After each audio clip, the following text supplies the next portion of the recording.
I almost killed the woman who taught me how to set a table.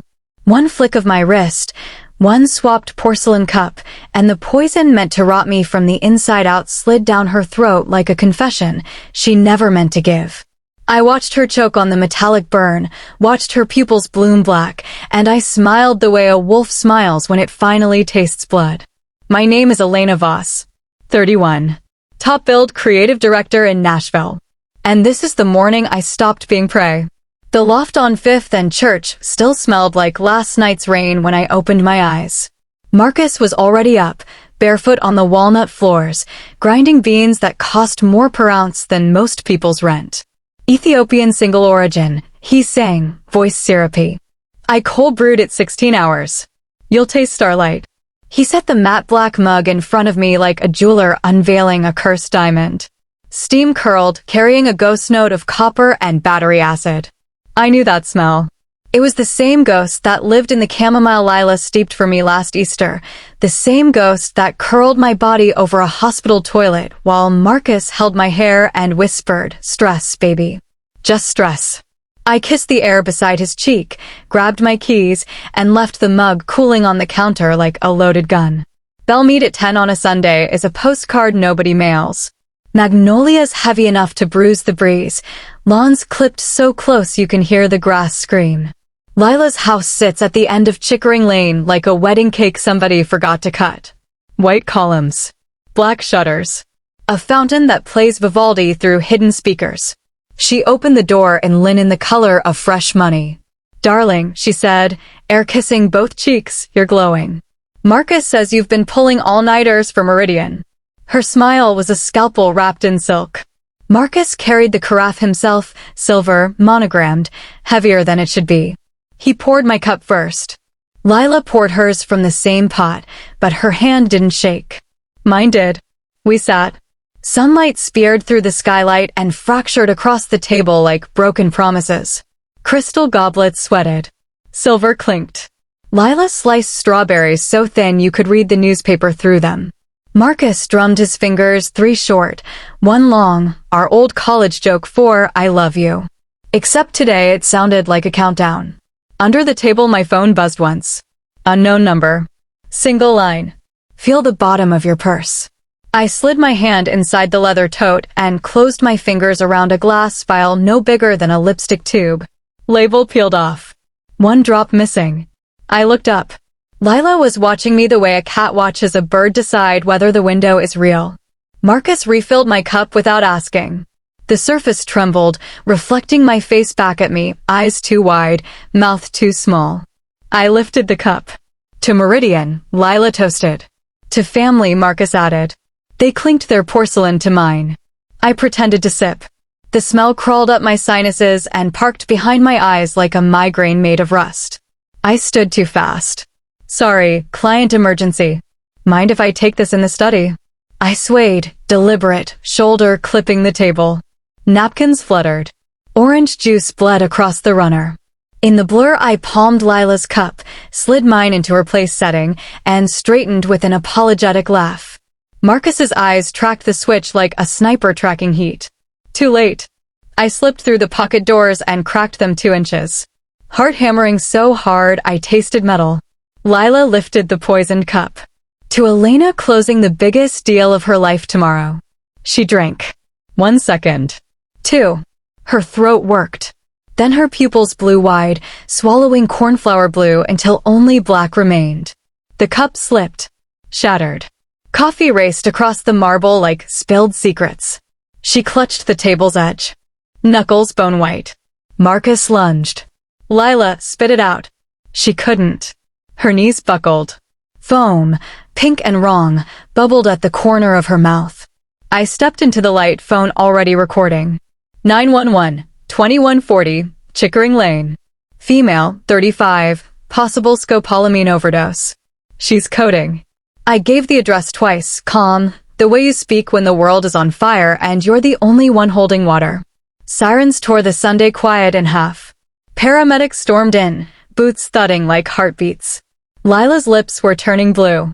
Marcus tried to follow the gurney. A cop hooked his arm and spun him into cuffs. I rode in the ambulance, hand on Lila's ankle so the camera caught every tremor. She coded once on the way. They shocked her back. Marcus sobbed from the front bench. It was only supposed to make her sleepy. Just one meeting. Just one. Vanderbilt ER smells like bleach and panic.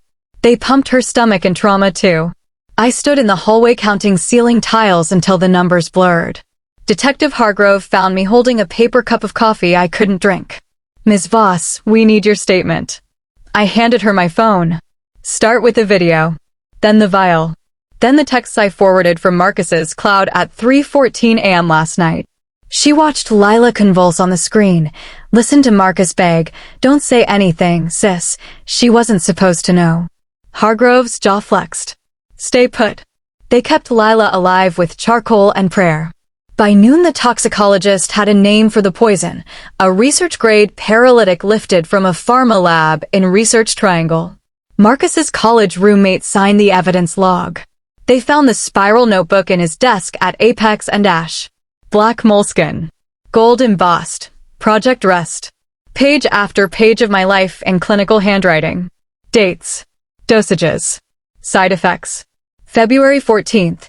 0.5 milliliters in champagne vomiting, missed Valentine's pitch. April 9th, 1.2 milliliters in chamomile. Seizures, lost Kimura account. June 22nd, 2.0 milliliters in protein shake hair loss, hospital psych hold.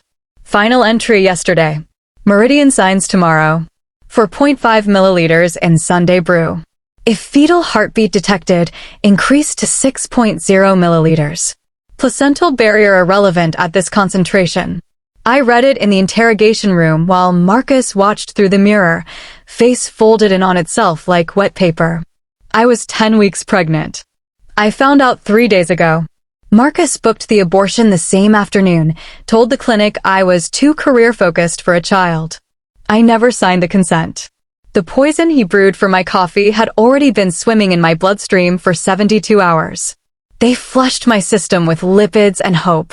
The ultrasound tech cried when the heartbeat flickered back, strong, stubborn, 160 beats per minute. I named her Ember on the spot. Lila woke up handcuffed to the bed. IVs in both arms. Ankles tethered. She looked smaller without lipstick. Water, she croaked. I held the straw to her lips. She drank. Then she whispered, "You were never supposed to be better than me." I leaned close enough to smell hospital soap in fear. I know. The trial lasted 21 days. I wore the same navy suit every morning, the one I pitched Meridian in. Power color. The jury cried when they played the Brunch video. They gasped at the ultrasound photo projected beside the dosage chart. Marcus took the stand and said he did it because he loved me. Lila took the stand and said she did it because she loved the corner office more. The foreman read the verdict in under 2 hours. Guilty. Attempted murder. Conspiracy. Feticide in the 2nd degree. The judge gave them 25 years each, no parole. I didn't clap. I just felt the baby kick, like she was applauding for both of us. 1 year later, I'm on the rooftop of the new Meridian building, my building, watching the Cumberland River catch the sunrise. Ember is strapped to my chest, drooling on my keynote clicker. 7 figures turned into 9. 9 turned into a foundation for women poisoned by the people who swore to protect them. I still flinch at the smell of Ethiopian coffee. I still check every cup twice. But I drink it black now. No one pours for me anymore. Marcus writes from Riverbend every month. Neat handwriting. Apologies in blue ink. I send the letters back unopened. Lila stopped writing after the first rejection. Rumor is she teaches marketing to inmates now, irony sharper than prison shank. I hope her students fact-check. Last week Ember took her first steps in the lobby where I once collapsed from their poison. She toddled straight to the Meridian logo, slapped the glass, and laughed like the world was brand new. I picked her up and whispered into her curls, "Never let anyone brew your future, baby girl. You hold the beans. You set the temperature. You decide how strong you come out." So here's my question to you, the one I ask myself every 3 a.m. feeding. If the hands that rocked your cradle were measuring poison in teaspoons, would you burn the house down? Or would you rebuild it taller, brick by brick, until the smoke couldn't reach you anymore? Tell me in the comments. No filters. No pretty lies.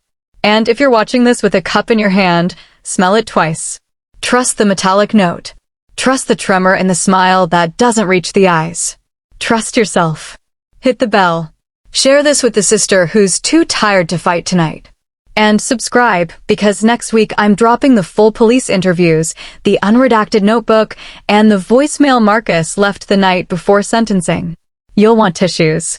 You'll want popcorn. You'll want to believe monsters only live under beds. Spoiler, sometimes they live in the kitchen, grinding beans at dawn. I'm Elena Voss. I swapped the cups. I saved my daughter. I buried my ghosts in concrete and kept the receipts. And I'm just getting started. See you in the comments. Now go hug someone who's still breathing because you are. And if they offer you coffee, ask who held the spoon.